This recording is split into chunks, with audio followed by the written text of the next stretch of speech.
What you manifest in your mind, you can bring to reality. The rhythm section. This is the classic movie of girl loses family, girl gets into prostitution and drugs, girl becomes horrible assassin, and then girl somehow survives. Spoilers. The lead character in this movie doesn't die, surprisingly. Eventually she dies. It just doesn't cover it in this movie because everybody dies. The lead character is human. But anyway, so rhythm section. Pretty decent action movie, interesting action movie, directed by Reed Morano, starring Blake Lively, Jude Law. Kind of has a long build up to the beginning of this movie, trying to set up this character where, you see her family. She's happy. She's living this kind of perfect life. She has siblings and her parents, and she's, probably in her late 20s, somewhere around there, her age range. And then her parents and siblings die in a car crash. They die in an airplane accident, which was said to be an accident. Later, she finds out it was a terrorist attack. It was a bombing of the plane. She was supposed to be on the plane, so she's got all this kind of guilt. Cut to, she's a prostitute and drug addict. This all takes place in the UK. She's in the UK anyway. She's UK. She's British, and I think they go to different places over on that side of the world. So the setting is nice and new. The kind of characters are kind of different. It's not much different than a lot of action type of movies. But the setting and the characters make it different enough to kind of give it a fresh look. And also the directing in this, there's some interesting kind of action movements. There's a lot of like movement with the camera in general. A lot of running scenes and car chase scenes where it's almost hard to see what's going on, but it adds to the tension. There's actually one car chase scene where as a hit person. So anyway, there's this one car chase scene that's really interesting where she's trying to run away after a hit.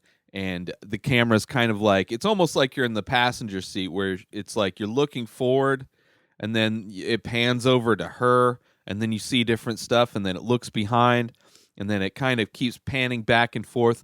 Not super fast, kind of slow. But there's moments where it's like, man, I want to see where she's going. I want to it's catching little things that are happening around this car as she's trying to get away, but it doesn't really show everything. It's kind of messy, but it works. It's just shows enough to where you're in it. And it gives you the fact that you don't see a lot of stuff gives you that tension and that stress. So her family dies. She gets into drug addiction. She gets hit up by a reporter who is investigating this accident and believes that it was a terrorist attack and trying to prove who did it and what happened. And he's got all the yarn connected to all the pictures, kind of a deal on his wall. And he goes to try and save her. And she's hesitant, obviously, because her reality is that her family just died in this tragic accident, and she's whatever.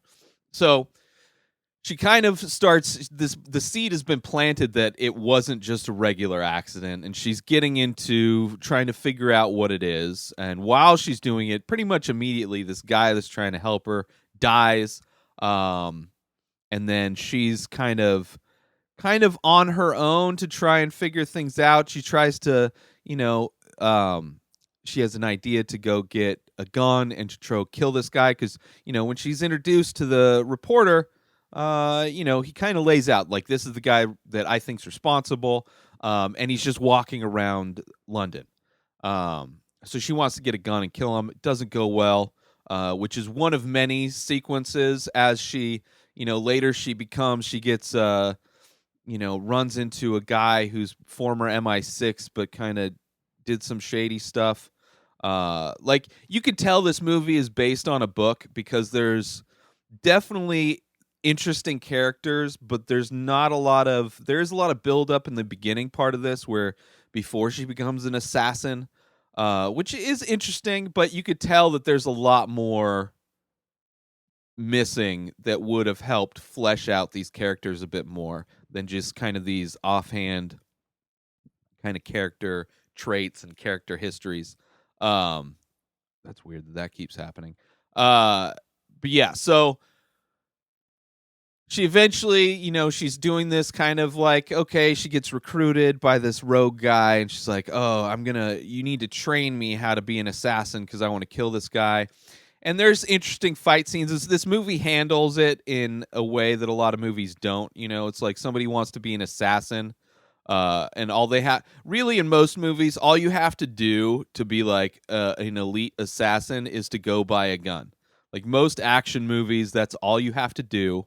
Like there's no real like maybe go to a course and shoot some targets, maybe bottles on a fence, and then you're an elite assassin. That's all you really need to do to train in a lot of movies to become good, which I don't really like because it's very unrealistic. Gives most people, especially dumb people, the viewpoint of like, well, if I own a gun and some shit pops off, then I'm going to rise to the occasion like that person did in that movie. And I'm just going to be able to be the hero in this moment and take the assassins down, which is not real.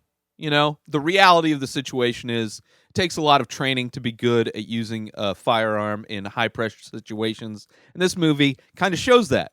Kind of shows that, she's not good at fighting. She's not good at like this guy, and her trainer guy like knows that. He's like, listen, there's nothing I can do. I can't turn you into a big assassin, but she's so determined that she wants to go seek revenge that she kind of does enough to go ahead with the getting missions. And she kind of gets hooked up with oh, we're gonna go with the guy that financed the reporter guy that's dead.